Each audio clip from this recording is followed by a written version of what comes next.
strong field with all 8 of the, or actually 9 competitors will be in this race, and they're all within basically less than a minute separating them from their prelim times.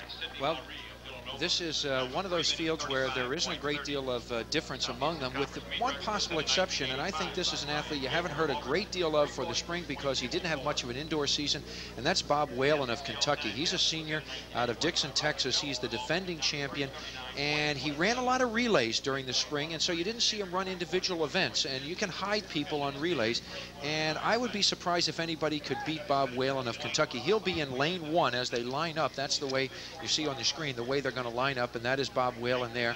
His side number, his shorts number just fell off. He doesn't seem to be too concerned about it. The athletes are required to wear these small numbers on the shorts. There, he's got it back. Bob Whalen is the defending champion. He won the title last year at Athens, Georgia.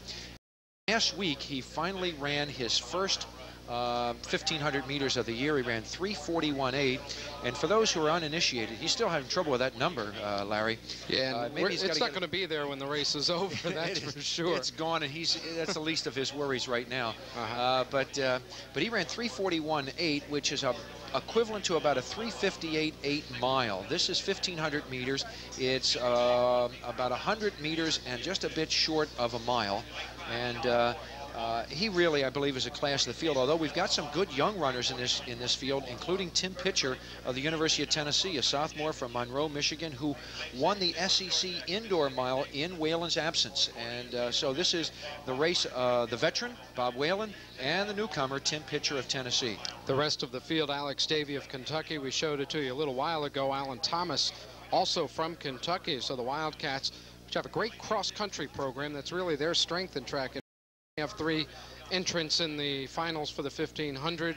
Scott Strand of Auburn. We talked about Scott's excellent steeplechase run. Now he'll come up without anything to jump over and run the 1,500. Well, that's right, and you know, it's going to be convenient for him not to have to face 5 barriers in this race. But he's, like I said, an interesting story because he was a walk-on, and this is living proof that you can walk on to a school in the SEC and you can be an SEC champion. Scott Strand worked very, very hard. An unknown quantity. He won the he literally won the steeplechase last night on a lean, catching Bengtson of LSU right at the tape. And there are a few others in the race who might make it interesting. Andy Butler is a sophomore from Pawtucket, Rhode Island, who runs out of Auburn, and he was 4th at the SEC indoor mile, and he may be a factor as well. Guy Schultz of Alabama. Schultz, the low qualifier, as Carl Ford lines them up and gets them started. No staying in lanes for the 1,500. And there's Guy Schultz of Alabama going to the early lead with Tim Pitcher right on his shoulder. And you can see that Bob Whalen has tucked himself into about 6th place on the inside, running very comfortably, and you know that's Whalen because he doesn't have a number.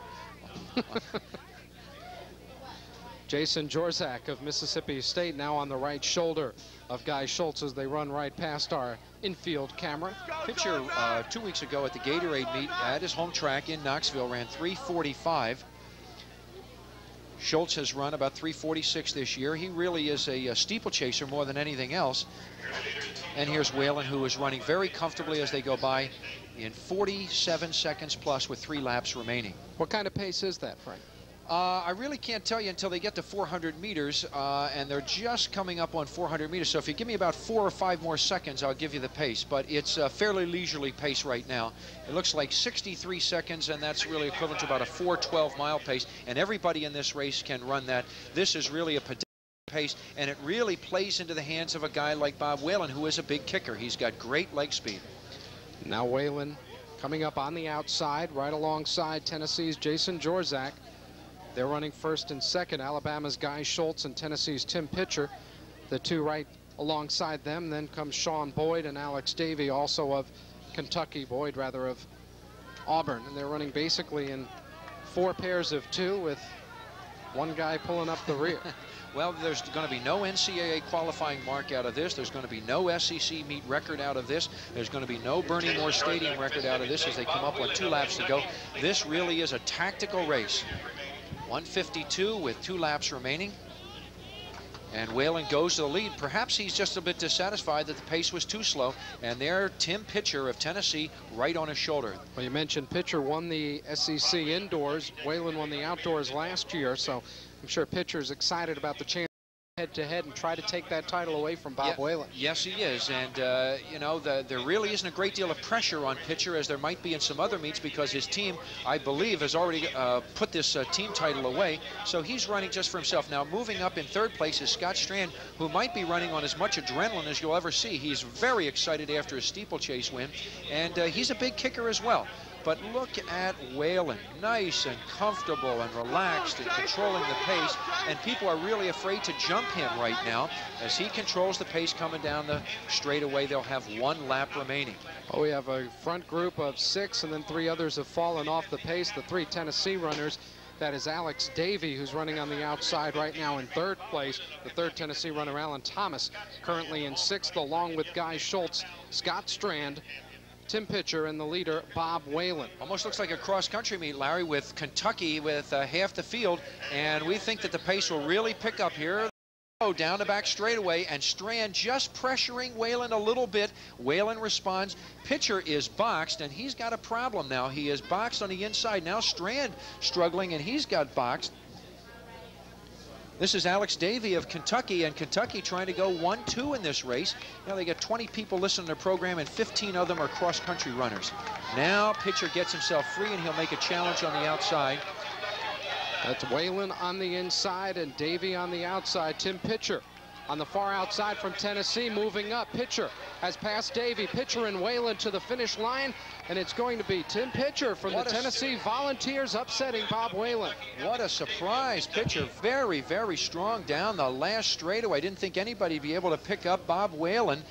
Pitcher very, very strong. 3:48. I'm surprised that Alex Davies was in that race as well, and with about 30 meters to go. Race with 10 meters to go. Here is Tim Pitcher, the sophomore from Monroe, Michigan, and he just gets by Bob Whalen. I think Bob Whalen might be a little bit surprised, and at the tape he wins by about 2 meters. That is a big win and a surprise win for Tennessee. Tim Pitcher, 3:47.98 is the official time, and that last lap covered in about 60 seconds. 6.5 seconds off the NCAA qualifying, as you mentioned. It was very leisurely pace. Sure, it was a tactical race, and you're going to see that a lot of times as people, you know, who have already qualified